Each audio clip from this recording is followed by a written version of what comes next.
Salve galera, tudo bem? Hoje vai rolar nossa primeira transmissão ao vivo com o nosso pré-candidato a vereador, Josimar Brito. Estamos aqui com ele para fazer um bate-bola para a gente conhecer melhor nosso pré-candidato, porque afinal, né, é a nossa pré-candidatura de juventude, é muito importante a gente conhecer quem a gente vai votar, conhecer os projetos e tudo mais. Então, Josimar, vai me contando aí, o que todo mundo quer saber, me conta um pouquinho da sua história. Adélia, primeiro, Adélia, Ícaro, toda a equipe que está aqui, né, ajudando nessa transmissão. A gente está muito emocionado, nossa primeira transmissão ao vivo, de uma candidatura de juventude que quer propor algo de diferente na nossa cidade, né? Então, assim, posso começar dizendo de onde eu vim. Eu venho de um lugar que eu tenho muito orgulho de dizer que faz parte do meu histórico. Eu venho do Instituto Municipal de Educação, professor José Arapiraca, do IMED na Boca do Rio. Né? Uma instituição de ensino, Adélia, que hoje, inclusive, que é Dia do Estudante, me formou na minha cidadania, me formou no que eu sou. Foi lá que eu aprendi a desenvolver os projetos e eu acho que acredito que lá foi onde eu despertei um senso, né, crítico, inclusive, não somente para a política, mas para um olhar diferenciado para a sociedade, né? Como é que a gente observa as coisas na cidade. Eu posso elencar aqui vários momentos, inclusive quero mandar um abraço para os meus amigos que lá desde a época do IMED acreditavam que este dia iria chegar, que um dia nós iríamos disputar o processo político da cidade. Né? Então eu disse, mas você vai ser político mesmo, né? Você vai ser candidato, logo eu fiz, não, eu acho que eu tenho um caminho, eu tenho uma trajetória para seguir, né? E assim eu quero dizer a vocês, primeiro mandar um abraço para toda a minha galera da turma, da 8ª A, da 8ª B, principalmente da turma que me acompanhou desde a pré-escola do IMED, né? Que eu estudo lá desde na época, não tinha, hoje não tem mais nem pré-escola, né? Mas eu sou desde a pré-escola. Então, assim, professora Valdineia, nossa diretora, professora Isabel, que puxou muito minha orelha, professora Lívia, que sempre teve ali nos momentos mais difíceis, inclusive da minha vida, que, né, por conta de várias adversidades, eu tive que me mudar várias vezes, né, e tal, e ela sempre teve ali um apoio, professora Janete, que sempre teve ali dando aquele reforço, né, nas disciplinas que eu tinha dificuldade. E, acima de tudo, o IMED foi um berço dos projetos, das atividades, né? Eu lembro das gincanas que nós fazíamos, gincana solidária. Poxa, me lembrei agora de Felipe Jacques da nossa galera, que foi uma vez para o Pituaçu, para poder... Acho que essa gincana que vocês fazem hoje é tudo fichinha para aquela época, porque uma vez a gente percorreu todo o Pituaçu, passando de casa em casa, arrecadando alimento, mobilizando a comunidade para uma gincana solidária que a gente ia fazer. E a gente se meteu, eu nunca tinha ido no Parque do Pituaçu, pense nisso, nunca tinha ido. Eu fui lá com a galera para poder caçar fruta, catar caju, catar um bocado de coisa para poder a gente ganhar, né, disputar na prova da alimentação para poder estar na gincana. Fiz uma gincana bacana, das feiras das nações, né, de diversos momentos que eu passei no IMED, que eu acho que inclusive marcaram muito. Mas eu tenho alguns momentos que são destaques no IMED, que é a minha participação enquanto monitor de informática. Eu quero mandar um abraço para a professora Norma, para o professor Edgar, porque se hoje eu estou onde eu estou aqui, eu quero agradecer a eles, a professora Norma que me encontrou no corredor uma vez, e disse, menino, você, de turma e tal, você precisa organizar o Grêmio Estudantil da sua escola. Né? Você não quer participar do Grêmio e tal? Eu fiz, pô, o que é isso? Grêmio Estudantil e tal. Aí ela fez, não, ela me entregou lá o estatuto. Aí eu comecei a me empolgar. Eu fiz, porra, massa, a oportunidade de representar os meus colegas, né? Diante de várias coisas que nós tínhamos que resolver na escola, né? Então, assim, a princípio foi na experiência da monitoria do laboratório de informática que eu despertei, na verdade, o meu lado político. Né? Foi ali que eu comecei a aprender como lidar com a tecnologia, como proporcionar o acesso. Naquela época não tinha computador, não tinha O computador era uma coisa restrita, né? Era uma coisa restrita, então a gente tinha um laboratório de informática que você podia dar acesso à internet, as pessoas podiam acessar a internet, podiam fazer seus trabalhos e também ali um momento de adquirir um pouco de primeiro contato com o computador, né? Então assim, eu lembro que eu saía de casa às 7 da manhã e só voltava às 10 da noite. Minha mãe e meu pai me puxavam minha orelha pra caralho. Você tá onde? Que não sei o que e tal. Tá fazendo o quê? Porque você passa o dia todo na escola. Eu fiz, mãe, mas porque eu dizia antes na escola do que na rua, né? Então, aí tinha essa era a minha desculpa, né? Acho que é a desculpa, inclusive, de muita gente da juventude até hoje, né? Então, assim, o IMEJA, e aí depois da questão da monitoria, eu me candidatei à presença do Grêmio do IMEJA. A nossa chapa naquele momento aconteceu uma reviravolta, foram 11 chapas, se não me engano, disputando, eram 11 ou 12 chapas, né? Mobilizando a escola toda, a gente fez um jornalzinho. Quero mandar inclusive um abraço para Alain, né? Que colocou inclusive a gente em diversas saias justas nessa disputa dessa eleição, mas foi muito divertido, né? A gente conseguiu se organizar e depois todas as chapas se juntaram e formaram um grupo estudantil do IMEJA. E passamos a reivindicar, né? Principalmente quando o IMEJA passou por um momento mais difícil, que foi quando desabou as varandas da região, do lado da orla, e a gente teve que se mudar para o Imbuí, para uma escola que tinha uma escola improvisada. E lá aí eu tive um outro contato, né? Que foi o contato com o meu esporte, que é o que eu gosto mesmo, que é o handebol. Então, eu lutei muito para poder... Eu me identifiquei muito com o esporte, eu jogava bola, né? Já era muito difícil mesmo acertar um gol, mas assim... E rolava, né, no campo. Então, assim... Nessa escola provisória, eu tive contato com o MIAC, tive meu primeiro contato com o teatro, né? Fiz diversos testes, participei de algumas peças, criei inclusive na época o projeto O Salvador da Mata, que já estudava inclusive naquela época o desmatamento de Salvador, e foi um projeto que a gente bombou muito. Depois criamos um workshop para apresentar diversas ações de projetos de cidadania, diversos projetos que ficassem de interlocução, de produção de mídias, de vídeo com a própria juventude. Então, foram diversas participações. Assim, eu acho que o IMEJA, para mim, foi a experiência do meu ensino fundamental, de toda essa minha trajetória, né, dali da boca do rio, de casa para a escola, de escola para casa, ou então para as nossas atividades. O IMEJA foi o que, podemos dizer assim, que deu o norte, né? O norte de chegar hoje, de encontrar todos vocês, de ser o que eu sou, né? Eu agradeço muito, inclusive, até quando, inclusive, muitas pessoas disseram que vai ser difícil, que não sei o que. Eu sou muito teimoso. Isso eu posso dizer com muita seriedade. Eu sou um menino muito teimoso. E para mim, impossível é somente um adjetivo. Para mim, tudo é possível até que se torne ao contrário. Então, eu tenho, de lá para cá, eu tenho feito toda essa trajetória e a experiência do IMEJA, da minha comunidade, que é a Boca do Rio, comunidade que eu nasci, que eu cresci, né, minha família é toda de lá, certo?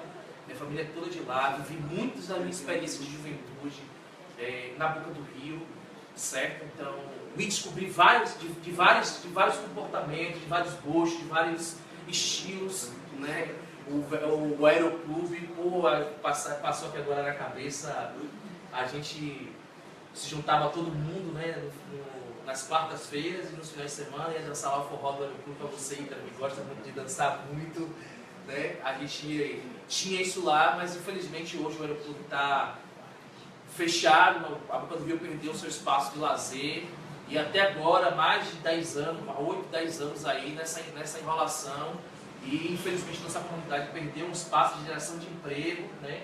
Um espaço de lazer que nós tínhamos lá, e a luta ela é contínua. A nossa defesa, inclusive, é que a nossa comunidade ela tenha não somente o espaço de lazer, de produção de geração de emprego, mas também ter dignidade. Então, eu andei, minha jornada começou caminhando por todos os becos, as ruas, né?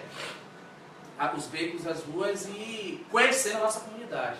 Depois do IMED, foi no ensino médio, foi o meu primeiro contato, que eu acho que foi a essência do que nós somos hoje. Então, eu estudei no ensino médio todo, até o segundo ano no Rômulo Almeida, né, que fica ali no Imbuí, e eu conheci pessoas maravilhosas, e eu acho que uma parte do complemento da minha formação, quero inclusive mandar um abraço muito carinhoso, especial, para a professora Jacira, para a professora Josileide, para a professora Mara, tá entendendo?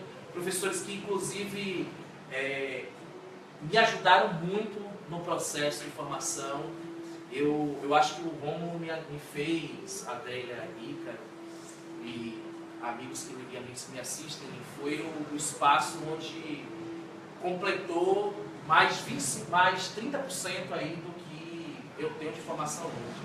Foi no IMED, foi no Rômulo Almeida que digo. Foi no Rômulo Almeida que eu me organizei para a Revolta do Buzu, né? Estávamos lá nas lutas das ruas, né? Foi o primeiro contato com a manifestação, massa, você não tem uma dimensão. Aí as pessoas falavam, não, vamos fechar paralelo, fechar tudo.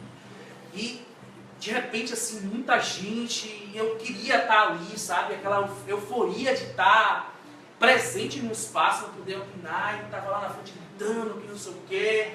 Tomei minha primeira velha fantada, foi na Paralela, em uma das manifestações da Revolta do Buzu, e depois dali eu deslanchei. Eu disse, o que eu quero construir é isso aqui, eu acho que é com isso aqui que eu me identifiquei. Né? Participei das manifestações da Orla, depois fui para a manifestação do Centro, no 7 de setembro daquela época de 2003, quando estudantes, centenas de milhares de estudantes foram para as ruas lutar contra o aumento da passagem, né? Para garantir a permanência, inclusive, do estudante, né? Ter o direito à minha passagem e de ter um valor de passagem justo, não só para a gente que era estudante, né? que tinha minha passagem, mas também para os nossos pais, porque se naquela época R$1,50 já era caro, R$1,30 na verdade já era caro, imagine hoje pagar uma passagem de R$3,30. Né? Então, isso acrescentou na nossa formação, né? Acrescentou na minha formação. Depois disso eu disputei a eleição, me organizei para poder disputar a eleição do Grêmio Estudantil, muito inclusive por conta do handball, né? É muito louco essa minha trajetória, porque uma coisa ativou outra, né? Eu treinava, a gente tinha um time de handball e a gente tinha juntado uma galera massa, não sei o que, para poder disputar inclusive para o campeonato, e a diretora da escola ela não apoiava essa iniciativa nossa. E a gente sempre treinava, porque mandar um abraço inclusive para o Dorico Tavares, porque o handball na época do Dorico Tavares era o time que todo mundo queria disputar, porque era o time que era o mais forte. Então a gente se preparava para fazer essa disputa, a gente fazia, treinou vários dias e tal, e no dia do jogo a diretora proibiu, e aí ela disse que não ia ter jogo, que não ia ter time, que ninguém ia jogar. Rapaz, aquilo contaminou a gente de muita revolta e tal. Já tinha alguns problemas do Rômulo, né, com o processo de falta de democracia, o momento não era favorável e tal. E a gente decidiu se organizar mesmo depois desse processo e acabei conquistando a carisma das pessoas, e a gente montou uma chapa e foi uma disputa bem apertada. Inclusive mandar um abraço para Nino, que inclusive disputou essa eleição contra mim, depois virou meu vice-presidente, virou irmão, amigo, fraterno. Até hoje nós nos conhecemos, a gente se bate, troca várias ideias, né? Inclusive segurou a ponta nos momentos mais difíceis de minha vida, porque no dia que eu ganhei a eleição, eu fui chamado para a minha primeira entrevista de emprego. Então imagine, eu fiz assim, e agora? Eu vou me dedicar como isso aqui? E aí várias situações da vida do cunho pessoal aconteceram e a gente teve uma turbulência e o Nino, né, e Hélio segurou as coisas e eu me revoltei na empresa e típico, né? Eu acho que dentro de mim já estava aflorado essa coisa de militância, da política, né? Eu quero dizer importantíssimo, né? Quando eu ganhei a eleição, quando a gente ganhou a eleição do Grêmio do Rômulo, nós enfrentamos a greve de 2004, a greve dos professores.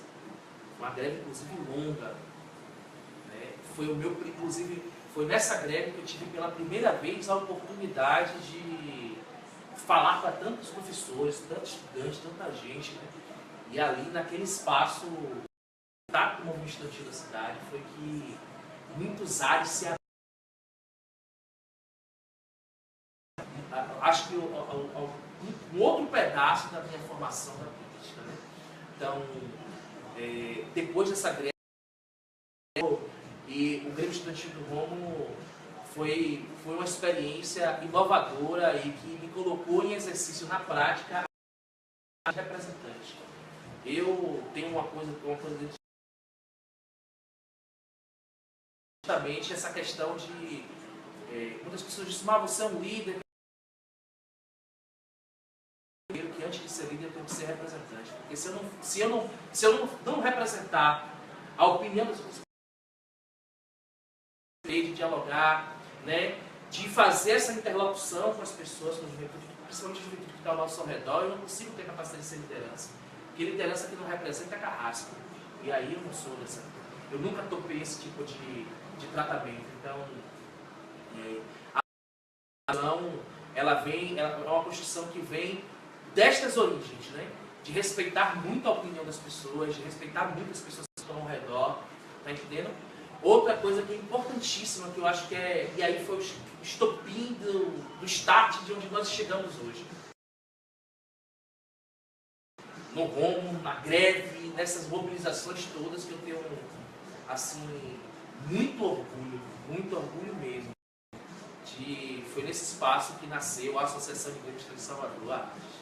Isso foi da necessidade que nós vimos naquele momento ali, cara, de que os estudantes da cidade precisavam de uma voz, precisavam de alguém que unificasse, algo que unificasse, né, as nossas lutas, as nossas bandeiras, né, uma organização que falasse e que respeitasse e que empoderasse os estudantes. E naquele momento a gente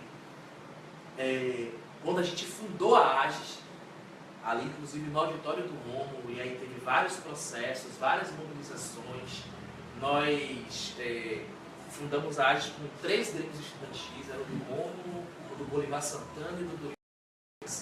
A gente chegou nesse processo de construção de uma entidade que ela não fosse uma entidade cartorial, mas que fosse uma entidade que de fato reconhecesse a luta dos estudantes, organizasse os estudantes para juntos. E tem sido isso que a gente tem feito nos últimos 13 anos. Fui presidente da AGES 2 vezes, já tem uma grande geração que já passou. E aí nesse processo, Adélia, nesse processo da AGES, da formação e tudo mais, eu despertei para um outro papel. O papel de transferir o que eu aprendi.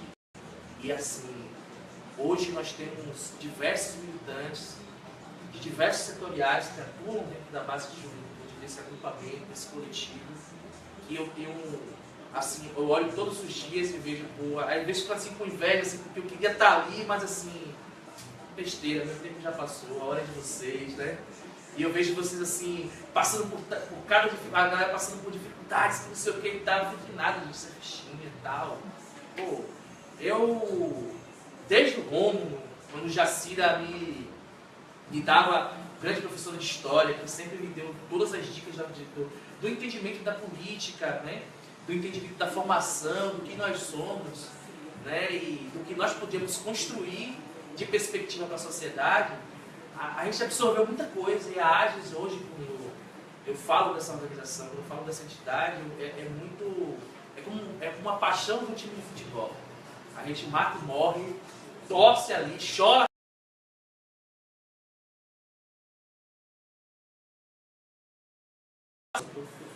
E aí foram várias mobilizações. A minha passagem pela AGE foi marcada pela luta contra os aumentos da passagem, defesa do passe livre estudantil. Nós somos terminalmente contra o Salvador Card, porque achamos que é um sistema que tira o benefício, tira o nosso benefício, que é o benefício da minha passagem, quando o estudante tem que sair da sua casa, de onde estiver, para ir para um posto, você já pode estar perto do que for, mas precisa deslocar, pagando uma passagem para poder recarregar, sacou? Eu acho que isso foi 2006, foi o ano da revolta mesmo, que foi o cabum da nossa Constituição, né? Um sistema que praticamente ele tira de nós, ele tira na verdade o benefício, porque quando você chega na catraca, você secundarista tem direito a 4 passagens, universitária 6. Isso é um benefício que está por lei, está aprovado na Câmara, está aprovado, sancionado. Se você não tem a passagem no cartão e você só usou 2 no dia e você tem mais 2 no benefício, você não pode usar porque seu cartão está zerado. Isso é o maior esquema para poder, costuma-se dizer, né, um esquema, né, para poder ou forçar você a pagar a passagem inteira, ou você pegar a sua passagem que você tem do seu benefício para ir para o posto mais próximo para recarregar. Sem falar que o posto funciona das 8 da manhã às 8 da noite, e 2 da manhã, meia-noite, 10 horas da noite, eu vou achar posto para recarregar onde? Então, a nossa principal bandeira em 2006 foi essa bandeira, que até hoje nós carregamos, nós somos contra do Caixa, que o estudante tem que ter o seu benefício garantido, independente seja qual a situação. Se o crédito acabou no cartão, tem que ser obrigatório receber na catraca, sacou? Tem que ser obrigatório receber na catraca. E defender, inclusive, para o aspecto da Constituição, para além, inclusive, do que é o benefício da minha passagem, é garantir, inclusive, o passe livre estudantil. Não tem mais condições, né, de evitar esse debate na Câmara de Vereadores. Não tem. Existe possibilidade, está entendendo? Os ônibus hoje na cidade são tudo propaganda, rapaz. Esse dinheiro podia ser revertido, inclusive para o benefício do próprio estudante. Inclusive falar em sistema público de transporte, falar de ônibus. Lembrar aí o deputado aí que era secretário municipal há 2 anos atrás, aí, secretário municipal de transporte, que disse que na nossa cidade não iria ônibus sem ar-condicionado não iria circular. Quero lembrar ele que, além do sistema ter sido precarizado e de ter diminuído, inclusive, os ônibus dos bairros populares, os ônibus, inclusive, circulam sem ar-condicionado. Então, eu acho que essa é uma perspectiva que nós temos que bater, que nós temos que intervir na Câmara, que nós temos que pautar, porque chega de promessas engabeladoras de enganação do povo. Nós temos o pior sistema de transporte público. Nós temos um transporte público caríssimo, está entendendo? Nossa cidade. Se não fossem intervenções, por exemplo, do governo do estado agora com o metrô, eu acredito que nós continuaríamos tendo cada vez mais problemas sérios. Não precisa, inclusive, fazer isso aqui, não precisa ser um discurso de pré-campanha, para que as pessoas compreendam isso. Basta pegar um ônibus 6 horas da manhã, 7 horas até 8 horas da manhã, meio-dia ou 6 horas da tarde. O ônibus de capacidade máxima de 70, 80 pessoas sai com 150, socado. Ei, cara, você que é de Cajazeiras aí, sabe qual é as dificuldades que tem para pegar um ônibus. Inclusive, falar de Cajazeiras, quero lembrar que o atual prefeito aí, logo quando assumiu a gestão, para poder, inclusive, implementar o seu processo de separação da cidade, tirou as linhas de ônibus de Cajazeiras que iam para a Orla, para a Barra. Ou seja, que debate de governo é esse que nós temos na cidade? Então, de mobilidade urbana. Então, assim, aí é muito aspecto, muita possamos dizer assim, muita balela para a nossa necessidade. Então, todo esse processo, inclusive, da luta pela acessibilidade, pela modalidade de transporte da cidade, pela luta pelo passe livre, pela minha passagem, pela minha entrada, pela garantia da minha entrada dos estudantes, acabou incrementando a nossa formação. Acabou dando para a gente, em específico para mim, muita formação, muito conteúdo. E foi assim. E foi assim, eu me lembro inclusive da revolta do Buzu de 2007, 2009. 2007, 2009, mandar um abraço para o Lucas Kiki, que no dia que a gente saiu da capa da tarde, a matéria é assim, estudantes voltam às ruas, que não sei o que e tal. Eu estava sendo preso, tinha uma foto minha sendo preso embaixo, com a cara toda pintada, pintada em cima. Estudantes voltam às ruas em defesa do passe livre, sabe? E a nossa marca, a nossa história, matéria aí, cara, é essa. Da parte do... Nós nascemos do movimento, da organização do movimento estudantil. Nós nascemos de origem, nós nascemos com bandeiras de lutas, nós nascemos da necessidade da luta pela educação pública de qualidade, tá entendendo? De ter professor qualificado na sala de aula e com condições para ensinar, da luta por ter condições de prédios escolares que atendam a nossa realidade. Não adianta estudar nas perguntas, tá entendendo? Inclusive, de um cara que está sendo informado, inclusive, que muitas pessoas estão aí acusando o governo, não sei o quê. Mas vocês estão vivendo agora uma era mais democrática. Eu, quando entrei no ensino médio, que é a escola do Estado, era da época de Paulo Souto, na Cipaim, as escolas eram prédios abandonados, as escolas eram prédios que eram horrores. Hoje você ainda tem uma intervenção cultural, você tem o FACE, você tem o TOP, você tem várias atividades que acontecem nas escolas públicas. Não melhorou 100%, mas tem melhorado. E o nosso papel nesse último período tem sido este. O nosso papel neste período tem sido esse, justamente de lutar e continuar lutando junto com os estudantes para cada vez mais melhorar. Tá entendendo? Cada vez mais melhorar. Recentemente nós tivemos grandes mobilizações aí em defesa da questão dos terceirizados, não somente pela questão da precarização, mas da dificuldade que a crise impõe, mas nós não podemos nos furtar do papel de representar a nossa opinião, de representar as nossas lutas, e fomos para as ruas. Eu estava lá acompanhando, observando junto com vocês, dando aquela dica, aquele toque, mas a luta do movimento estudantil ela é uma luta autônoma, é uma luta que ela forma e empodera as mulheres, empodera os LGBTs, empodera a nossa negrada, tá entendendo? Empodera as lutas. Hoje eu estou vivendo um momento, hoje vocês vivem um momento que nós não vivemos. Falar de LGBT na escola, na minha época, meu irmão, era uma coisa bizarra. Falar de debate de movimento negro, mulher na liderança, Adélia, jamais. Mulher era as meninas que eram doutrinadas para ficar tomando conta de casa, dos irmãos, né, lavar um prato, não sei o quê. Não, hoje nossas meninas, elas, inclusive, tenho muito orgulho mesmo de ser dirigido por mulheres. Nós temos aí a nossa primeira presidente, que foi a Raquel Bode, presidenta da AST, e hoje nós temos a nossa segunda presidente, que é a Catarina Bahia, que é presidente da nossa entidade, com 50% de mulheres participando. A participação e empoderamento de você aí na UES Bahia, Ícaro aí na Jota Conem, no Movimento Negro. Então, assim, são pessoas que são vocês que vão dar o pontapé disso. E, assim, a nossa candidatura é uma candidatura que nasce desta origem, deste seio. Então, eu acho que a princípio da minha origem, ela vem disso, né? Vem muito disso, né? Então, é isso. Eu acho que nossa turma aqui parece que tem uma interação muito bacana e hoje é isso. Eu tô adorando ouvir tudo isso, porque pra mim tá sendo uma aula. Eu faço movimento estudantil, eu também, então pra mim tá sendo uma aula, é muito maravilhoso. A gente tem um pré-candidato a vereador, uma pessoa que vai nos representar na cidade, tendo história de luta como esse. É muito, muito importante. Eu sempre curti política, sempre gostei de política, da minha família também, e a gente nunca teve ninguém que pautasse tudo isso, pautasse de verdade, que lutasse, que fizesse. Então, pra gente é muito, muito, muito, muito importante. Eu, inclusive, Adélia, posso acrescentar, não somente no movimento estudantil. Eu me lembrei aqui de algumas coisas. A gente já se organizou para a Associação de Moradores da nossa comunidade. Eu, inclusive, tenho passado o último período organizando a nossa turma para poder dar importância, inclusive, de dar voz às minorias. Por exemplo, eu acho que o movimento hip hop é um movimento que precisa ter todo o apoio, pô.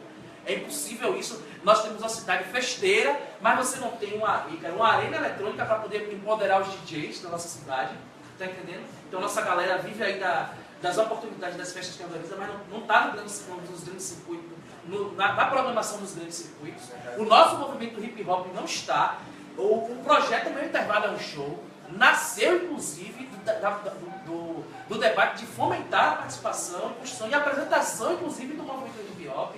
E a gente não tem isso. Qual é a festa em Salvador, que é organizada pela prefeitura, que tem na sua programação o movimento hip hop? Parece que as pessoas que estão lá, que pensam a política da cidade, parece que pensam, aliás, inclusive na prática, né, é uma prática exclusiva, né, que exclui a degrada da participação, tá entendendo? Então eu não quero ver o Luan Santana não, pô. Eu quero chegar no bairro aqui e ver qual é os grupos que tem se apresentando e dar oportunidade para que essas pessoas apareçam, pô. Eu tenho certeza que se a gente pegar um grupo de dança ou um grupo de uma banda lá de São Caetano ou lá de Paripe e botar no circuito, a comunidade vem brincar, pô. Vem brincar. O circuito do carnaval hoje, por exemplo, é um exemplo claro do quanto nós estamos perdendo, o quanto está sendo privatizado uma festa que é um patrimônio nosso, né? Você vê grade, você vê exclusividade de cerveja. Inclusive nesse carnaval eu fui com minha cerveja que eu queria tomar. Aí eu disse, mas você não pode cerveja tomar, porque o direito de escolha sou eu, quem está pagando sou eu. Não é porque a prefeitura fechou seus acordos, fechou seus conchavos de exclusividade, tá entendendo? E que eu sou obrigado a tomar o que eu não quero. Apesar também que não tem, que esse debate é um debate que você acaba deixando a nossa cidade refém, né? Refém de um processo de privatizações, que é o que a gente tem assistido, inclusive daqui a pouco, acho que a gente vai tocar isso, eu vou tocar isso mais para frente, mas é um processo de privatização dessa cidade. E a nossa turma que está assistindo aqui agora não podemos deixar o carnaval ser privatizado não. O carnaval tem que ser carnaval sem corda, o carnaval precisa ter mais investimento. Eu, inclusive, fui ganhador, inclusive, de uma época lá fiquei em segundo lugar, inclusive, de uma arte do palco do rock. Curto o palco do rock, pô. Esse ano que eu não fui. Mas assim, eu sempre apareço, mas eu acho que o palco do rock precisa ser ampliado. Eu acho que a nossa turma que curte rock, que curte música eletrônica, tem que brigar para sair dos espaços e ir para o circuito mesmo.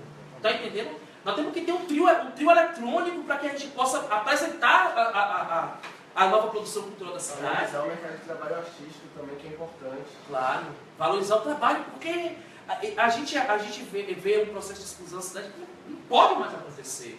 E às vezes a Câmara de Vereadores se omite, eu não digo todos os vereadores, mas a grande maioria se omite, tá entendendo? A gente não vê esse debate acontecer na cidade, as programações não são programações públicas, é de acordo com os interesses dos empresários da cidade. O que a gente assiste em Salvador hoje é um processo de privatização, mas eu vou falar um pouco mais lá para frente sobre isso, né?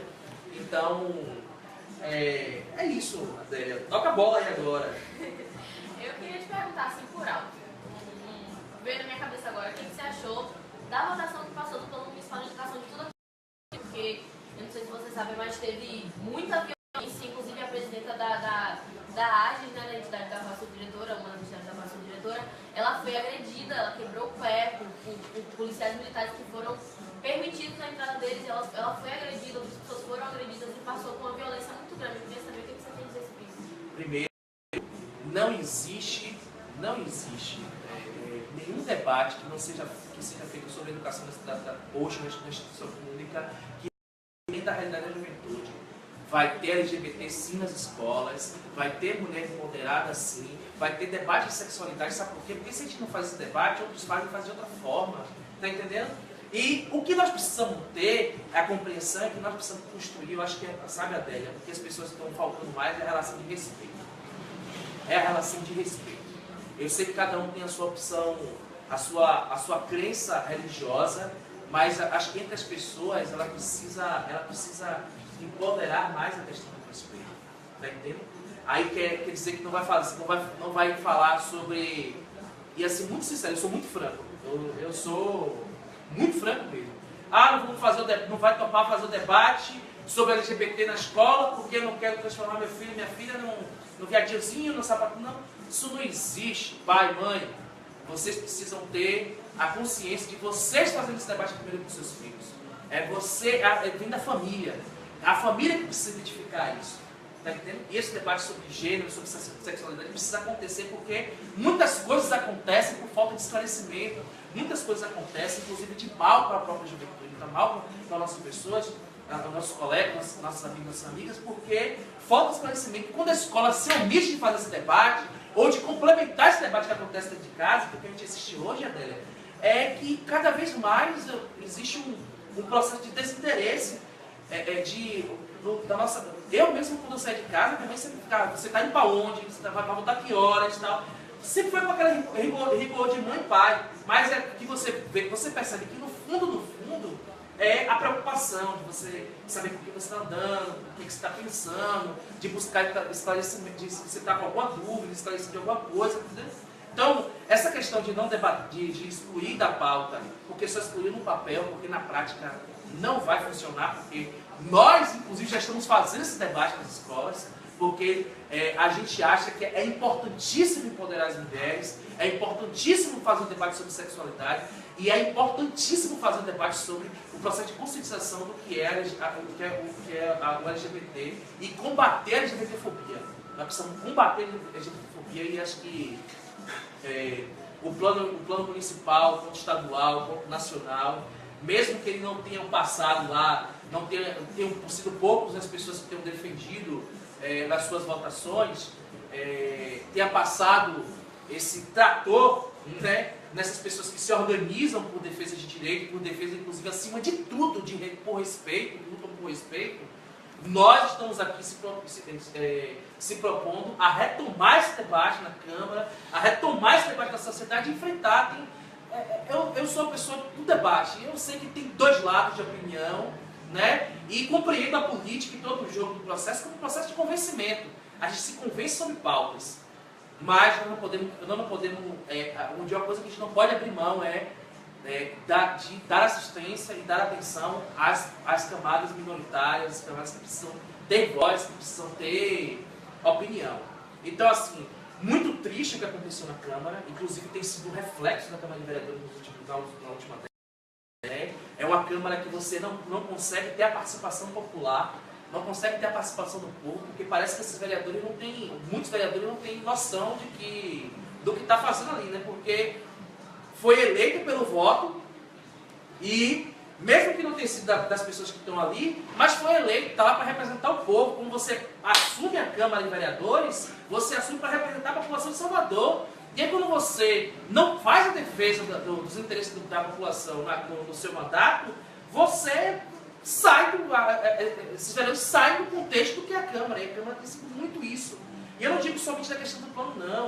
A questão das pautas sobre o transporte público, sobre o PDTU, sobre diversos outros debates que a Câmara tem sido tendo, que basta ser um debate ser intenso, que aí entra, inclusive os policiais militares que são responsabilidades, que estão cedidos lá para a Câmara, entram para poder reprimir a população de entrar, de participar. O presidente da Câmara restringe o acesso da população, tá entendendo? Inclusive colocando lá dentro somente os claques que são a favor e não dá o direito democrático da participação do contraditório. Então, nós temos uma Câmara de Vereadores que o papel dela não tem sido destacado na sociedade. Qual o papel mesmo que a Câmara tem feito na cidade? Então, a gente se pergunta nisso, e aí, tirando uma outra polêmica, eu posso contar aqui na minha mão aqui 6, 7, 8 vereadores, que inclusive espero muito que sejam reeleitos, tá entendendo? Que são de luta, que são guerreiros, que estão ali na labuta, na batalha de representar. Uma Câmara de Vereadores que são 43 representantes. Eu disse aqui uns 6, 7, 8 aí que tem relação com base social. O resto tem relação com seus segmentos de interesse, empresarial da cidade, interesse particular, tá entendendo? Que não está nem aí para a opinião pública do povo, que quer passar suas coisas, quer resolver suas coisas, e que de fato às vezes não legisla para a cidade, faz o processo de legislar para si próprio. Aí, cara, não tem condições. Por exemplo, o nosso governador Rui Costa está fazendo um processo de melhoria dos bordais da cidade, de obras estruturais da cidade, e a grande maioria dos vereadores da Câmara é omissa, um prefeito perseguindo, né, as obras do metrô, sacou? Então, assim, a gente fica numa situação que nós precisamos, inclusive a população precisa escolher muito bem os seus candidatos esse ano. Precisa escolher muito bem. Nós precisamos renovar a política. Eu acho que é a palavra de ordem nesse momento, para que situações como essa, com Catarina, com todas as pessoas que estavam participando lá da votação do Plano Educacional Municipal de Educação, daquela votação que ficou triste, ficou marcado, né? Processo de educacional, marcado por violência, por gente que foi parar no hospital, né? Muito ruim para a cidade, muito ruim para a política, muito ruim para a Câmara. A Câmara já é uma parada num lugar fechado, restrito. Quando o povo decide ir para poder participar, para poder provar, segrega a participação, aí eu acho que se nós chegarmos na Câmara de Vereadores, vamos meter o pé na porta, só isso aqui, posso ser até a voz isolada, mas não serei silenciado. Isso não tenho dúvida, porque todo o meu histórico, o silêncio não faz parte do meu cotidiano. Então, se eu tiver que falar, vou falar, doa quem doer, tá entendendo? Então, é isso. Então, objetivamente, assim, o que foi que fez você se identificar com esse projeto político que você está propondo, está defendendo, está se propondo a defender na Câmara de Vereadores para nos representar? Olha, primeiro que, diante de tudo que eu já coloquei aqui, né, já tem um longo, inclusive tem mais histórico, né, mas enfim. Diante de tudo isso, eu acho que a nossa participação nesse processo da política da cidade é importante. Saiu um dado recentemente no TRE que este ano estão aptos entre 16 a 24 anos 267 mil eleitores da juventude. Nós vivemos um processo de crise política e institucional no nosso país, nós vivemos um processo de golpe no nosso país. Isso precisa ficar muito claro para quem está me assistindo, para quem está no processo de dia a dia. Nós estamos vivendo um processo de golpe no nosso país, nós precisamos combater isso. Então, o momento da política, ele é um momento, a política ela é muito volátil, né? Então, o momento hoje, é um momento de processo de renovação. Então, quando a gente apresenta uma proposta de ser uma candidatura que tem um viés de juventude, é porque nós queremos apresentar, não somente porque ela será somente juventude, mas é uma mensagem para que a juventude, inclusive, não somente eu como candidato, mas que outros candidatos, que outros jovens se empoderem e dispute isso, dispute a política. Não fique esperando em casa, atrás do computador, que a solução vai vir para você. Não vai. A gente precisa se organizar. Então, nasce essa candidatura no seio de muita militância, de muita organização, né, para que a gente possibilite chegar na Câmara de Vereadores com um processo de renovação, de reoxigenação. A população, eu tenho passado nas comunidades, e aí tenho fazendo isso, que nada, você vai pegar o nosso voto, depois vai votar, não sei o quê, vai sumir e tal. Existe uma descrença. Existe uma descrença. E aí eu percebo que não é uma descrença nos partidos políticos e na política em si. É uma descrença com a atitude das pessoas. Das pessoas que ganharam o poder de representar a população e que se perderam no meio do caminho. Está entendendo? E que se perderam no meio do caminho. Então a gente precisa fazer um debate de reoxigenação, Adélia, neste sentido. No sentido de que ir para a Câmara de Vereadores com muita reoxigenação, apresentar projetos, por exemplo, de populações que eu citei aqui agora. Eu quero muito defender a comunidade do Pinóquio, eu quero muito defender a galera que pratica esporte nas comunidades. Hoje, por exemplo, nós não temos um esporte, nós não temos uma academia pública. Nós não temos uma academia pública na cidade. Não temos, nós temos emaranhados de acordos que a prefeitura fez aí com a empresa que fornece esses brinquedos para colocar nas praças, mas nós não temos um processo de incentivo uma política pública de esporte para a cidade. Hoje nós não temos isso. Aí eu moro aqui na Estação do Lapa, e tem uma galera que sempre pratica esporte aqui no DIC, né?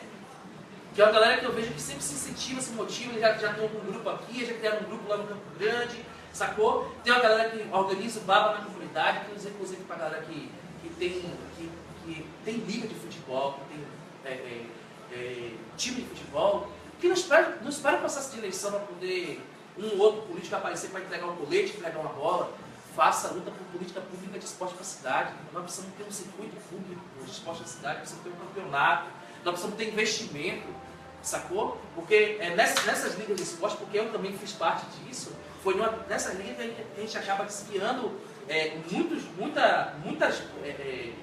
muitos jovens de caminho errado, tá entendendo? Da criminalidade, sacou? Então, eu mesmo eu chegava da escola, quando eu era gurizinha, chegava da escola de tarde, eu ia no campo de futebol para treinar lá no time.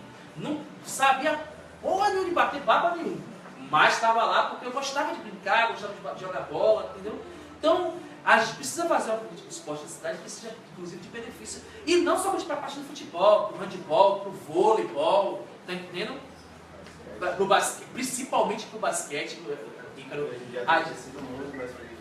Tem crescido, além de não somente crescido muito, mas tem crescido com um pouco de resistência, de esforço, mas se você observar, você não tem o investimento da prefeitura, não tem investimento da parte de esporte para poder financiar isso. Aí tem, chega no momento de eleição, né, para eleição aparece muita gente aí, né, não vai citar nome aqui ninguém, mas vai lá e não, tome aqui que não sei o que, acha que isso é apoio, isso não é apoio, não, inclusive se for uma consideração de apoio, a consideração de apoio é muito pouco.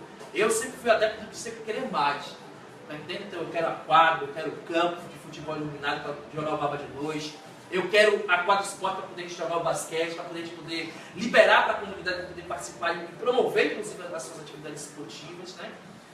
Outro viés da nossa proposta é a parte da cultura. Nós precisamos, de fato, inclusive nós vamos ter outros debates, outras rodas de conversa como essa, vamos falar sobre cultura, nós precisamos falar sobre a cultura em Salvador. Nós temos aqui a maior concentração fora do continente africano de negros e negras fora do continente africano. Então a gente precisa debater a cultura nessa cidade. É impossível hoje Salvador, a Prefeitura de Salvador, a gestão da cidade, não ter investimentos robustos mesmo e sucintos para a cultura na cidade. Nós temos aí grandes produtores, nós temos produtores culturais que ficam mendigando, esperando um milagre acontecer de uma edital da prefeitura de poder financiar seu projeto. Não, velho, tem que acabar com isso. Nós precisamos valorizar nossas matrizes, valorizar a nossa produção cultural, a nossa matriz de raiz da nossa cidade precisa ser empoderada. E aí, por essa parte, eu quero assim, pedir licença a todos os outros segmentos, mas eu reforçar, eu sou dessa tese e acho que os DJs precisam ter espaço na cidade. Acho que o movimento hip hop, o break dance, tá entendendo? As danças de rua, os desafios de hip hop precisam acontecer na cidade, que precisam ser dinheiro público, recurso público é nosso. Então, se é nosso, nós queremos ter para poder investir nas nossas atividades. Tem muita gente que às vezes não quer nem ser um processo de financiamento, tem nada, pô, mas só quer apenas que o seu projeto, que a sua atividade, que o seu evento aconteça, tá entendendo? Que eles possam ter a oportunidade de mostrar, que possam ter um espaço para isso. Então, esportes, né? Falei, inclusive, acabei esquecendo aqui de falar sobre a questão das artes marciais, né? Processo de cultura. Hoje, por exemplo, Salvador não tem a nossa prefeitura de Salvador não tem um circuito de capoeira. Olha que absurdo, pô. Nós não temos um processo de empoderamento das rodas de capoeira nessa cidade, pô. Tá entendendo? Se não for uma ação do governo do estado, do Pelourinho, ou da Secretaria de Cultura, da Secretaria Estadual de Cultura, né? Nós não temos um processo de empoderamento, Ricardo. Não temos. Inclusive, a gente fica, a turma da capoeira fica aí lutando, brigando, inclusive, até para poder conseguir espaço para poder. Isso não tem que acabar com a cidade. Nós precisamos focar nessas pessoas que são as minorias, nesses grupos que são as minorias, certo? Falar de saúde da juventude, falar de assistência da saúde da juventude, assistência inclusive médica dos postos de saúde da própria cidade que nós temos aqui, que diga-se de passagem, um dia desse eu estava comediando aqui, estava brincando aqui que uma vez eu passei mal aqui, fui no Quinto Centro, aí me botaram aquela paradinha daquelas fitas, o atendente me botou a fita, né, uma fita verde, e eu passei 2 horas e meia, quase 3 horas de relógio, esperando pro médico ser atendido. Eu fiquei curado na recepção. Sem brincadeira, eu cheguei com febre mesmo. Tinha vomitado, tava tão mal mesmo. E eu fiquei na recepção com quase 3 horas de relógio esperando, porque o cidadão na recepção botou uma fita. Eu fiz, caralho, que fita é essa? Quer dizer que o recepcionista é o pré-médico, ele que vai dizer que eu tenho? Tá entendendo? Isso é insanidade, isso é um processo, inclusive, que não deve acontecer no nosso posto de saúde. Né? E muita gente se queixa muito desse centro, e aliás, muitos centros de saúde da cidade, porque quando e principalmente os administrados pela prefeitura, porque o governo federal entrega o recurso, o governo do estado auxilia e a parte da prefeitura, que é o responsável por colocar os médicos, não tem médico. Não tem médico no posto. Aí não tem médico, não tem remédio, o atendimento não é eficaz para a população, e aí fica como eu, várias pessoas como eu, se curando na recepção com aquele diachão daquela fita que nem o Senhor do Bonfim para poder ressaltar a nossa crença. Olha, tem uma pessoa querendo te dar um salve aí, querendo te dar um oi, Simar. Ícaro Silva, lá do Cabulaceiro. Cadê Ícaro? Aí a turma que está entrando ao vivo, né? Vai lá, Ícaro. Tem que aumentar a televisão. Tem que aumentar a TV aí. Aí a gente é assim, a primeira transmissão ao vivo. Estou querendo dizer que todos nós do Cabula estamos apoiando você. Boa noite, Simar. Estou aqui para dizer que todos nós do Cabula estamos apoiando você.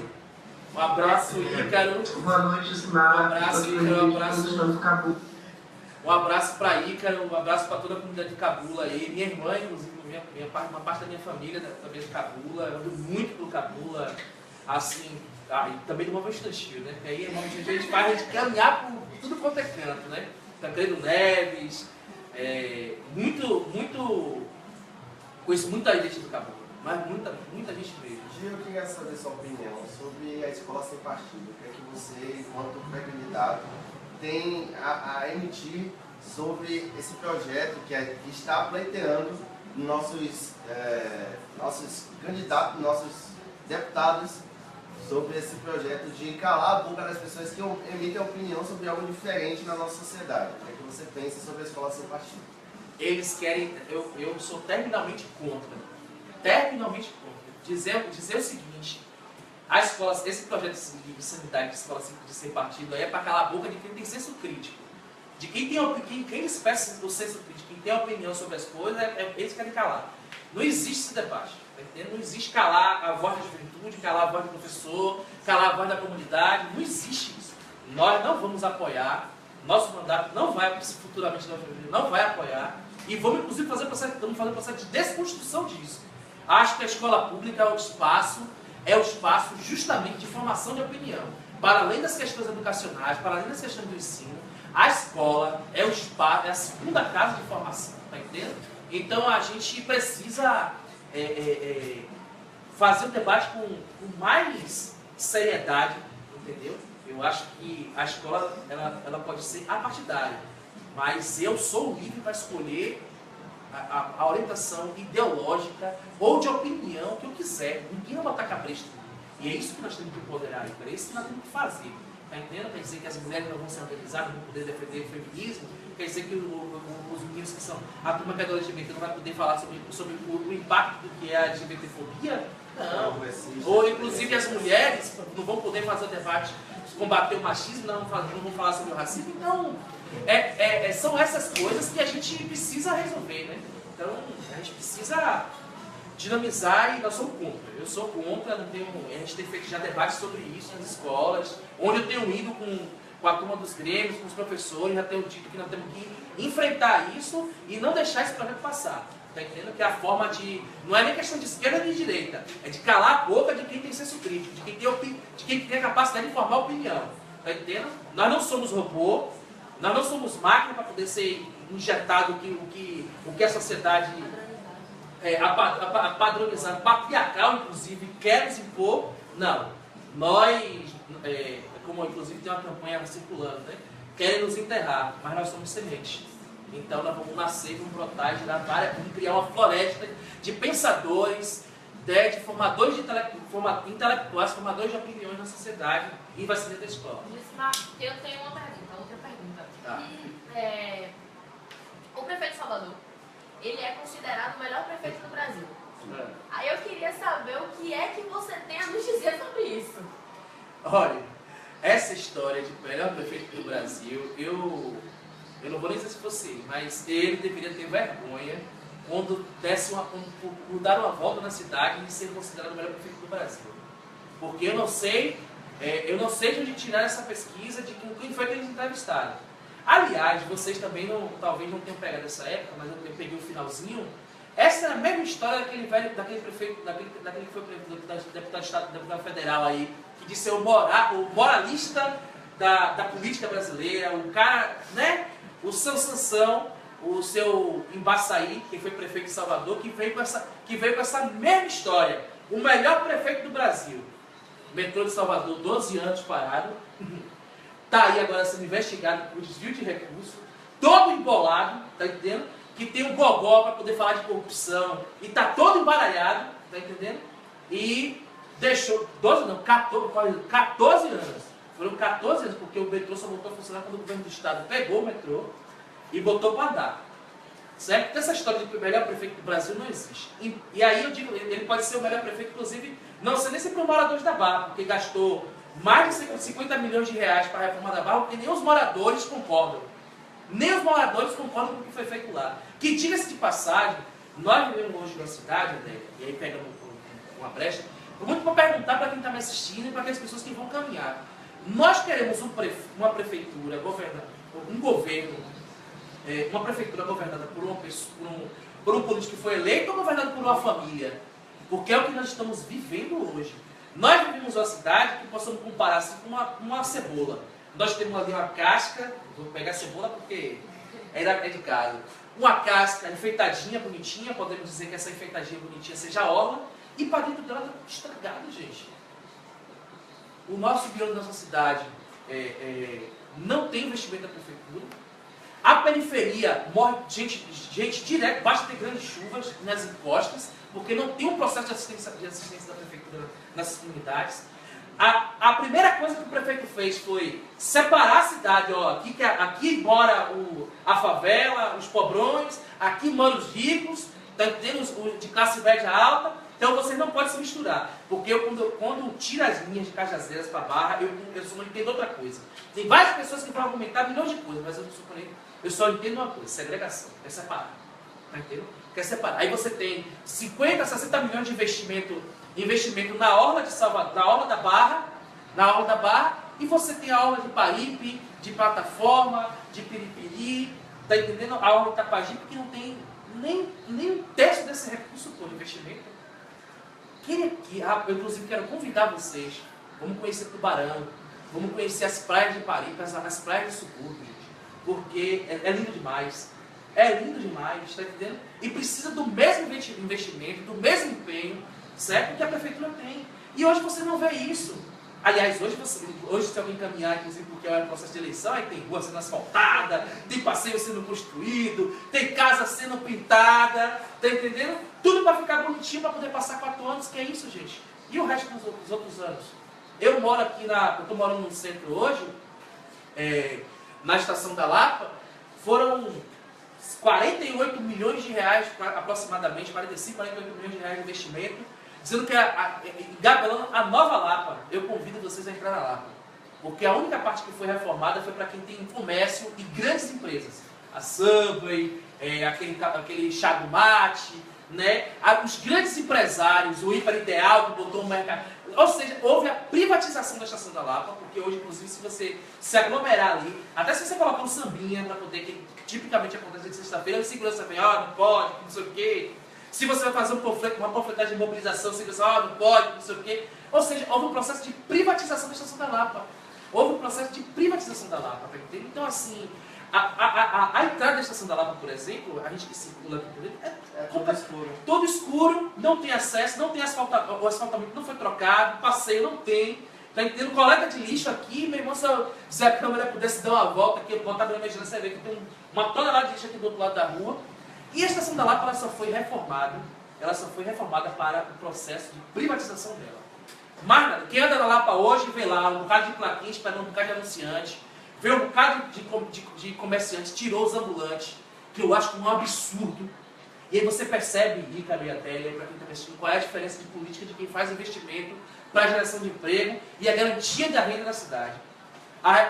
Fez essa reforma da Lapa, retirou todos os ambulantes que tinham ali na Estação da Lapa, tá entendendo? Jogou todo mundo mais ainda na clandestinidade, e aí você vê o governo do estado, faz a reforma da Estação Pirajá, e você está na Estação Pirajá, você tem 150, 200 ambulantes que trabalhavam lá. Todo mundo lá trabalhando. Aí você percebe qual é a diferença de quem tá, quais são os projetos de governo na cidade que fazem um debate social na cidade. Então hoje você tem um projeto que exclui a cidade, que exclui as pessoas, que exclui a geração de renda, e você tem outro que luta para poder fazer isso. E eu percebo muito isso, Ricardo. Muito isso, sabe? A reforma da Lapa, que estava todo mundo na expectativa de que ia ficar bonitinha. Inclusive, quero deixar um detalhe, que parte daquela reforma ali, parte inclusive das escadas volantes, é do metrô. É do acesso ao metrô da cidade. Inclusive, isso precisa ser muito claro. O prefeito fez aquela inauguração de 45, 48 milhões de reais, tá entendendo? Da estação da Lapa, e que você não consegue identificar ali onde foi. Inclusive o projeto previa um shopping por cima dos pontos de ônibus, né? Porque o shopping ficou para não sei para onde, mas não tem shopping. Não tem shopping, não tem nada, aliás para não ser injusto, tem uma coluna lá em pé. Tem uma vigarina que ninguém sabe o que, é que vai ser aquilo ali, mas está ali em pé. Mas o shopping da Lapa, né, que estava sendo chamado, não teve. O investimento foi só para privatizar a estação. E aí eu posso dizer outras coisas também mais, Adélia. A empresa aí que ganhou a licitação, e aí quando eu falo, se nós queremos um governo nosso, um governo do povo, você não quer uma família governando, né? Hoje, agora, recentemente, aí, eu estava ali num site de notícias que mais um membro da família do prefeito ganhou a licitação do hospital municipal. 160 milhões de reais aproximadamente, 180 milhões de reais aproximadamente. Ou seja, peraí, cadê a disputa? Cadê o processo de disputa de toda essa cidade? Quer dizer que nós vamos trazer de novo para dentro do seio da prefeitura a família Magalhães? É isso mesmo? Já tem a TV Bahia, já tem o Correio da Bahia, e já tem agora a prefeitura, e desse processo todo, né, uma família governando a cidade. Peraí, acho que nós, quando acabamos com o carlismo há mais de 10 anos atrás, a proposta da cidade era justamente essa, para que as pessoas pudessem concorrer e disputar a cidade livremente. E hoje nós não conseguimos ver mais isso. A gente acontece isso aqui na cidade, aí vem, o melhor prefeito, quer que eu diga o extrato dele, né? O melhor prefeito do Brasil é o que vende a merenda das criancinhas no mercado de Goiânia. O escândalo que tem aí na prefeitura, né? E até hoje não foi explicado. A merenda das crianças das escolas sendo vendida nos mercados privados de outros estados. Está entendendo? Então esse é o melhor prefeito da cidade. O melhor prefeito da cidade é aquele prefeito que, inclusive, governa para uma classe. Que essa classe, inclusive, não tem culpa dele governar dessa forma. Mas que governa para essa classe. Está entendendo? Não tem o empoderamento da cidade. Não tem o debate da cidade. Então tem a loja, tem o PDTU que tem feito grandes debates dentro da prefeitura, que o prefeito tem passado o trator para o interesse empresarial mesmo, privado. É privatizar a nossa cidade. É o melhor prefeito para a privatização.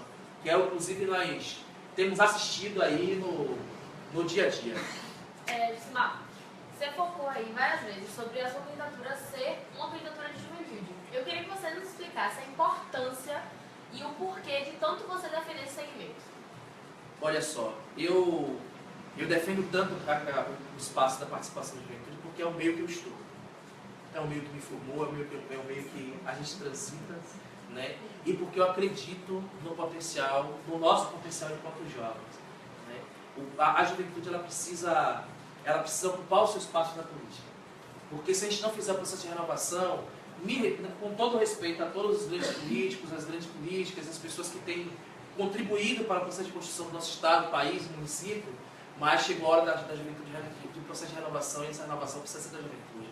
Nós não podemos admitir que a juventude esteja mais afastada da política, porque se nós queremos construir uma sociedade mais justa, se nós queremos construir uma cidade mais justa, se nós queremos construir políticas públicas, elas precisam partir por novas ideias, né, por novas propostas que tragam no seio da política uma alternativa diferenciada para a cidade. Então, quando eu falo que a nossa candidatura é uma candidatura, inclusive com a força da juventude, é porque é uma candidatura que é construída por jovens. Se a Câmara pudesse dar uma volta, ia ver que ao redor aqui, nós temos jovens. E não existe aqui preconceito geracional. Muito pelo contrário. Nós só queremos proporcionar a oportunidade. Porque eu acho, inclusive, que a juventude ela tem muito a contribuir. Tá entendendo? Muitas pessoas elas desacreditam que vai ter muita disputa acontecendo. Estou muito feliz, inclusive, de passagem, Porque esse momento da política ele tem proporcionado muitas candidaturas jovens. Fico muito triste porque tem muitas poucas mulheres concorrendo ainda. As mulheres ainda continuam sendo minoria desse espaço. Mas eu creio, Adélia, que inclusive daqui você, Catarina, as nossas meninas todas, daqui a próxima eleição, vocês possam se exemplificar, que aí inclusive é um marco dessa candidatura, é provocar na juventude, diz assim, se ele pode, eu também posso. Entendeu? Aqui não tem mesquinharia, não tem conversa fiada, não. A ideia mesmo é de provocar que a juventude dispute política, dispute ter mais candidaturas a vereador, candidatura a deputado estadual, candidatura a prefeito da cidade, governador. Presidente não, porque a legislação tem mais presidente, mas que seja jovem também, mas a legislação não permite, mas que a gente possa fazer um processo de renovação. A palavra de ordem neste momento é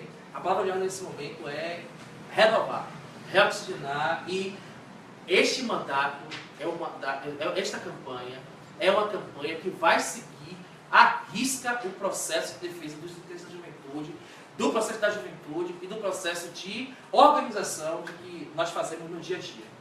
Olha, eu acabei de saber aqui que tem uma pergunta na tela, tem gente querendo falar com você aqui. Acho que Ícaro aqui que vai ler pra você essa pergunta. Cadê? Tá aqui ou cá? Na tela, né? Esse aqui. Cadê? Abre aí. Deixa eu ver. Cadê a pergunta? Lê aí. Aqui. Bruninha Silva. Bruninha Silva. Um abraço, Bruninha. Olha, vocês precisam, a poesia, o teatro, os grupos de rua precisam de mais espaço na cidade. Um abraço, ó. Tia Anastácia tá revoltada, viu? E aí, a nossa farinha não é Dona Benta, a nossa farinha é Tia Anastácia. A pergunta dela é Gil, o que você acha dos ensaios da cultura sobre os ensaios da cultura africana e afro-brasileira nas escolas? Dos ensinos da cultura africana e afro-brasileira nas escolas? Para você, qual a importância desses estudos? Apesar das escolas não colaborarem na prática, e é verdade, o que você acha que mudaria se esses estudos fossem realmente colocados em prática nas escolas? Primeiro, que a nossa candidatura ela é defensora da Lei 10.639, que é a afroeducação. Não tem mais condições, Adélia, Bruninha e demais que me assistem, das escolas não debater as nossas origens, a nossa matriz. Não tem. Nossa população de juventude é 82% negra, de origem africana, tá entendendo? E omitir esse debate da escola é omitir a nossa história. Inclusive, eu fiquei muito chateado porque recentemente um debate sobre a questão do uso do turbante. Ah, porque você precisa ter um documento do seu terreiro, porque não sei o quê, porque não sei o quê. Gente, eu sou negro, eu sou de matriz africana, a minha religiosidade é o meu respeito, e eu quero para poder construir o respeito ao região, eu me respeito também. Então, tem que ter turbante, tem que ter o debate do ensino. O ensino de matriz africana, ele é fundamental. Tem alguns fundamentalistas, alguns, possamos dizer assim, de religiosos ferrenhos que não topam o debate, que são inclusive preconceituosos, intolerantes religiosos, tá entendendo? Que fica impedindo que as escolas se organizem a afroeducação. O nosso mandato vai defender, inclusive, dentro das escolas de Salvador, que tenha o ensino, a implementação da Lei de 639, para a afroeducação ela ser implementada, porque a nossa história, a nossa matriz, é a história da libertação dos escravos, aqui, principalmente em Salvador, gente, Pelourinho, a nossa matriz é essa. Não tem mais condições hoje de se furtar nesse debate das escolas públicas, tanto de Salvador quanto do Estado. Aí, inclusive, temos debatido muito sobre isso nas escolas de ensino médio, e já tem escola, inclusive, implementando, pô. Nós temos uma escola ali no Beiruta, que já é uma escola quilombola, o Zumbi dos Palmares, tá entendendo? Nós temos, nos últimos períodos, trocando o nome de escolas, tirando esse nome de ditadores, para colocar o nome de guerreiros, tá entendendo? Guerreiro como Carlos Marighella, como Nelson Mandela, tá entendendo? E nós precisamos defender isso. E acredito que o ensino, a afroeducação, além de nos fomentar da nossa verdadeira história, que não é a história, certo? Que não é a história que veio da Europa, que é a história elitizada, mas a história dos africanos que foram escravizados, das pessoas que vieram para aqui e construíram na força do país, tá entendendo? Com sua mão de obra desse país, as pessoas que precisam ser respeitadas, as pessoas que precisam ser respeitadas, e, para além de tudo, Bruninha e os demais, nós temos que acabar com a intolerância religiosa. Nós precisamos acabar com a intolerância religiosa. Nós precisamos dar as mãos, independente da crença, o Deus é único, é um só. Tá entendendo? Então tem que acabar com isso. Então, o nosso mandato vai defender, vai continuar na luta contra a intolerância religiosa, contra o racismo dentro da escola, porque quando o jovem quando a gente começa a fazer esse debate sobre o respeito às matrizes africanas, o respeito dos processos históricos, a contribuição que isso nos dá é de impedir, inclusive, que mais crimes de racismo aconteça na escola, em casa, na rua, no trabalho, tá entendendo? É evitar que essas coisas acabar com esse tipo de comportamento na sociedade, tá entendendo? Sou negão mesmo, tá entendendo? E vejo muita gente falando aqui, porque defende não sei o quê, meu irmão, não tem ninguém que seja negão, que não compreenda, que não seja o que é o racismo. O racismo mata, o racismo oprime, o racismo exclui, e nós temos que combater isso. E é da infância ao ensino fundamental, ao ensino médio. Eu assisti um vídeo esses dias que emocionou muito, de um grupo de meninos falando, né, da questão, inclusive, eu quero destacar uma parada que eu estava querendo lembrar. O quanto a nossa negrada se empoderou nesses últimos 12 anos. Sacou? Tanto esteticamente quanto de produção. Tá entendendo? As nossas meninas estão trazendo essa questão, a geração tombamento, meu irmão, que cara, acabou aquela história do cabelo de chapinha, sacou? Chega de Princesa Isabel. Justamente, chega de Princesa Isabel. A Dandara, tá entendendo? Então assim, você chega na rua e você encontra mulheres de black, lindas, tá entendendo? Os meninos colocando o seu black, colocando suas tranças, colocando seus drags. Então, nosso rasta, sabe qual é o nosso rasta aqui, ó? Nosso rasta, tá entendendo? E que não são mais coadjuvantes, são agora protagonistas. São protagonistas, tem que ser isso mesmo, tá entendendo? É conquistar o nosso espaço por direito. É conquistar o nosso espaço por direito. Uma coisa que é muito importante ser ressaltado, a gente está falando sobre empoderamento negro, e está agora sendo organizado por jovens negros, o encontro de negros e negras dos estudantes secundaristas aqui de Salvador, pela Associação de Temas, que eu faço parte. Queria que você falasse como é importante que nós negros, a partir de 16 a 22 anos, tenham essa forma de lidar com expor aos nossos outros colegas de escola, no ensino fundamental, ao médio, ensino regular e técnico, o quanto é importante nos organizarmos juntos em unidade e falarmos sobre a negritude, falarmos sobre racismo, falarmos sobre feminismo preto. O que é que você, enquanto um pré-candidato a vereador, enxerga como isso a nível social? Eu participei recentemente de uma mesa do ENUNE, do Encontro Nacional de Estudantes Negros e Negras da UNE. Um abraço à galera da diretoria de combate ao racismo da UNE, parabenizar pelo grande evento que foi realizado nesse último final de semana na UFBA. E dizer o seguinte, vou repetir o que eu disse lá. Nós só vamos acabar com o racismo quando nossa turma se organizar.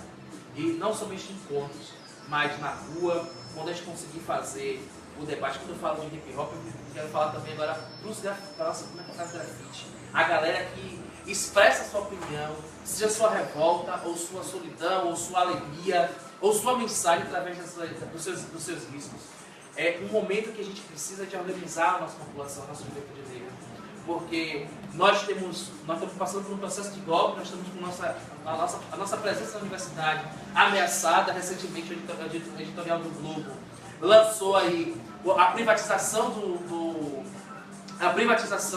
ensino superior, né? A privatização do ensino superior para acabar com a lei das cotas, para acabar com o ProUni, o FIES, e isso única e exclusivamente significa acabar, exterminar a presença da negrada na universidade. E a gente precisa se empoderar, precisa organizar a nossa turma e conscientizar a nossa galera que este é o momento de brigar por tudo que nós conquistamos. Nos últimos 10 anos para cá, a universidade mudou de cor. É simples, é só você andar, a universidade mudou de cor. Né? Tá entendendo? Então, além da geração, não somente a geração do tombamento, mas a geração da negritude. sacou? A gente tem cada vez mais os filhos da empregada, filho da doméstica, virando advogada, entrando na universidade, Adélia. Então, assim, comprando carro, comprando casa, e a gente se organizando. Então, precisamos subir para a favela. Precisamos subir para a favela para poder conscientizar nossa turma e descer para o asfalto para poder dialogar com a sociedade e dizer que o momento agora não é um momento de separação, é um momento de união e que nós temos que se recuperar todo o espaço, tudo que nos foi arrancado no período da escravidão. Tudo que foi nos tirado e tudo que for por direito nosso nós queremos de volta. E nós não vamos abrir mão disso. Certo?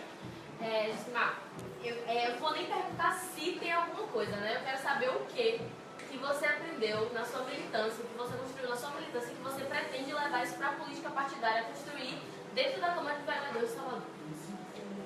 A principal coisa que eu aprendi na minha militância é o respeito. Eu não tenho dúvida disso. As pessoas, elas não precisam de promessas, elas precisam de pessoas para acreditar. Então, o que eu aprendi com toda essa militância, que eu vou levar para a Câmara de Vereadores, é o respeito às pessoas. Não somente as pessoas que votaram em mim, mas o respeito à cidade. Nós precisamos ter um respeito para a cidade, um respeito pelas pessoas. Então, assim, a seriedade, a honestidade, certo? A dignidade, porque nesses últimos... Eu faço militância política desde o IMEG, somados ainda uns 14, 15 anos. Vamos juntar tudo, né? 14, 15 anos, né, de militância. Nunca estive envolvido em nenhuma falcatrua, nunca estive envolvido em nenhum tipo de situação que macule a minha imagem, porque eu me preocupo muito com isso, Adélia. Muito com isso. Inclusive, acredito que se todo mundo, todos os outros candidatos seguissem pelo esse mesmo caminho, a política seria outra coisa, né? A política seria um outro aspecto, a política teria um outro caminho. Né? Aí as pessoas falam de corrupção, as pessoas falam de desvio do dinheiro público, não sei o que e tal. Nós precisamos combater isso veementemente. Nós precisamos acabar com a corrupção, mas a corrupção não vai acabar comigo sendo candidato a vereador. Não vai acabar comigo sendo vereador da cidade. Vai acabar quando a população, quando as pessoas da nossa cidade pararem, quando as pessoas, de fato, criarem consciência da responsabilidade sobre o que elas têm. Que não é somente no dia da eleição ir lá, apertar o número e dar o seu voto. Mas passar a acompanhar o mandato para quem você votou, passar a acompanhar o prefeito, fazer as críticas, acompanhar mesmo de fato, sabe? Então, assim, acho que o que eu aprendi mesmo na política, acho que, além do respeito, tudo que eu coloquei aqui, principalmente, a solidariedade. A solidariedade, né? Desculpa te interromper rapidinho, só queria avisar que a gente tem um bocadão de perguntas para ele, muitas perguntas, e não vai dar tempo de responder para todo mundo. Então, se vocês não forem respondidos, não fiquem magoados, porque vai ter várias transmissões ao vivo durante eu posso fazer me permita. Eu posso fazer o seguinte, assim que a gente terminar aqui, eu vou sair aqui, sentar ali no computador e vou responder todo mundo. Pronto. O nosso tempo hoje é curto, mas vai ter várias outras rodas de conversa, né? Nós vamos falar sobre outros temas, tá entendendo? Mas não vou deixar ninguém sem resposta. A gente, inclusive, a nossa marca é essa. Nós não vamos deixar ninguém sem resposta, vamos falar com todo mundo. Trazer a população da política. Então eu tenho que trazer um pouco a política, rapaz, envolvimento. Estou sabendo que tá bombando aí a transmissão. 1.088 pessoas. Né? Visualizando, então, acompanhando, então vamos lá. E aí? Conclua sua fala que eu te interrompi falando sobre os seus aprendizados. Então é isso. Acho que o que eu levo para a Câmara é a questão do respeito, dignidade, honestidade. Pode ter certeza que de mim esperem um vereador, né, mandatário um vereador de mandato popular, atuante, porque eu não consigo enxergar um vereador nessa cidade que não vá para as meios de comunicação, que não esteja nas comunidades, que não tenha, inclusive, engajamento com a população, para ouvir. Eu sou uma pessoa que ouço muito. Eu falo pra caralho também, mas eu ouço muito mesmo. Eu sou daquele ditado, né? Deus nos criou com 2 olhos, um nariz com 2 buracos, 2 ouvidos e uma boca só. Ou seja, nós temos 2 ouvidos para ouvir, 2 ouvidos para observar mais, e eu sou dessa naipe, sabe? De ficar... ouvir as pessoas e também vir da nossa doutrina, né? De ser representante, aquilo que eu falei logo no início, né? Antes de ser líder, eu preciso ser um representante. Eu preciso que as pessoas, elas acreditem e elas depositem na gente a confiança que nós precisamos. E nós temos que, com isso, ter a responsabilidade de saber o que nós vamos fazer, né? Porque, assim, eu estou muito empolgado com esse negócio da candidatura, da possibilidade de ser um vereador, e eu tenho certeza absoluta de que nós não cometeremos nenhum tipo de deslize que venha magoar ou que venha colocar o nosso mandato em constrangimento com as nossas bases, com a população, porque a nossa proposta é ser diferente. Nós somos diferentes, né? Acredito que todas as candidaturas que estão aí presentes também são diferentes, mas nós somos diferentes. Nós somos uma candidatura que ela tem um viés de ligação direta com as pessoas, com a juventude, com as mulheres, com o movimento negro, principalmente com o movimento LGBT, com outros segmentos, tá entendendo? Com o movimento cultural, de capoeira, do hip hop, né? Então, assim, a gente tem caminhado nesses últimos meses aí, nessa pré-campanha, né, passado por muitos bairros, por muitas comunidades, né, e dialogando, conversando com um. Eu tenho dito para a nossa turma que está aqui na construção dessa candidatura, para a nossa rede de apoiadores, para a nossa rede de mobilizadores, que eu tenho um horário para acordar, que é 6 da manhã, e eu tenho horário para dormir. Então, podem jogar a agenda, vamos marcando conversa, e eu não tenho problema nenhum. Eu não me furtarei, não me furto de nenhum debate. Estarei em todas as conversas, em todas as relações. Certo? Nossa turma está avisando que tem alguém aqui. Tem. Najara Leite, da Executiva Nacional da Juventude do PT. Mandou um áudio aí, tá querendo mandar um salve para você. Aqui, inclusive, é interatividade. As pessoas, inclusive Najara, eu quero feliz aniversário para você, certo? Você que é mulher guerreira, né? Que está aí da juventude.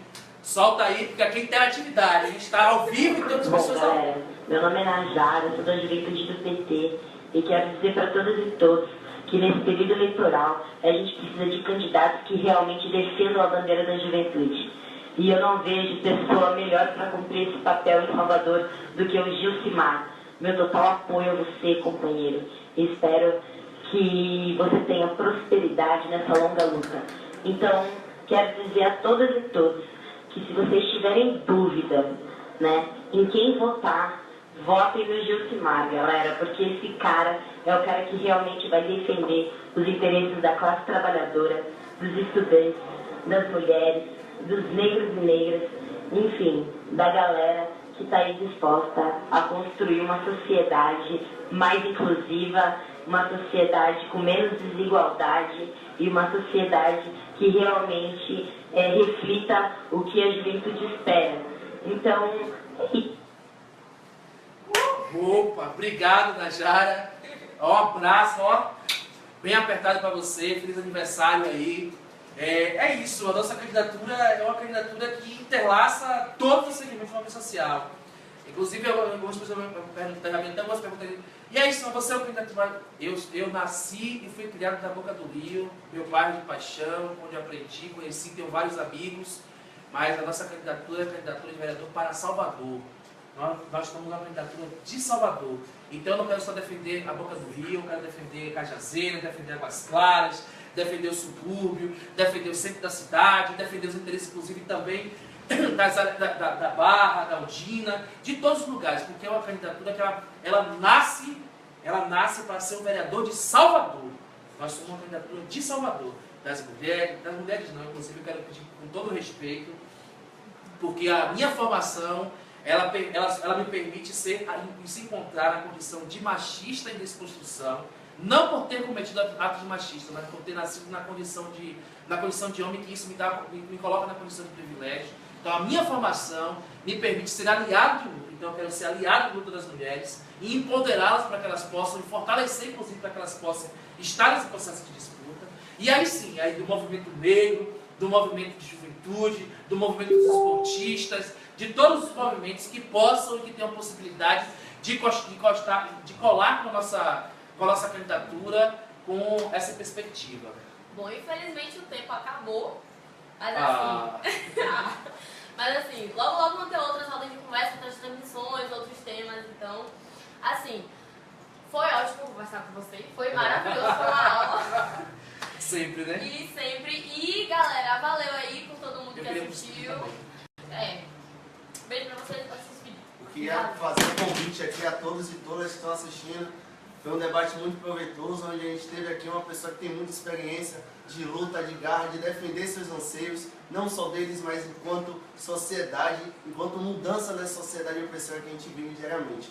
Domingo eu estou convidando a todos e todas que estão aqui assistindo esse debate para estar às 10 horas numa plenária que temos contato direto com vocês que estão aqui pela rede social, onde vocês possam falar no olho com o Jucimar Brito e expor quais são as problemáticas do seu bairro, da sua sociedade, enquanto indivíduo, com suas particularidades. E é isso, gente. Muito obrigado por estar participando. Agora ele vai falar aí, dando a finalização do dia. Então, Adélia, Ícaro e toda essa galera que está aqui, todo mundo que está aqui, muito obrigado, e principalmente a você que acompanhou aí a gente essa primeira roda de conversa de apresentação. Na semana que vem, Adélia, nós vamos fazer várias outras rodas, porque interatividade e participação na rede social é muito importante, né? É muito importante. Então, assim, muito obrigado a todos e todas por estarem até agora aqui assistindo a gente, e dizer que estamos aí na estrada para construir, para dar as mãos. E assim, eu sou apenas um candidato de um projeto, tá entendendo?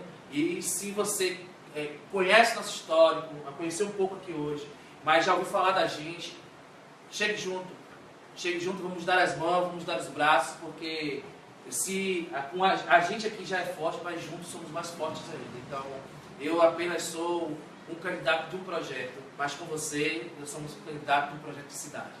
Um abraço. Desejar um feliz dia do estudante. Feliz dia do estudante, dia do estudante e domingo, viu? Dia 10 horas no auditório da CUT. Abraço.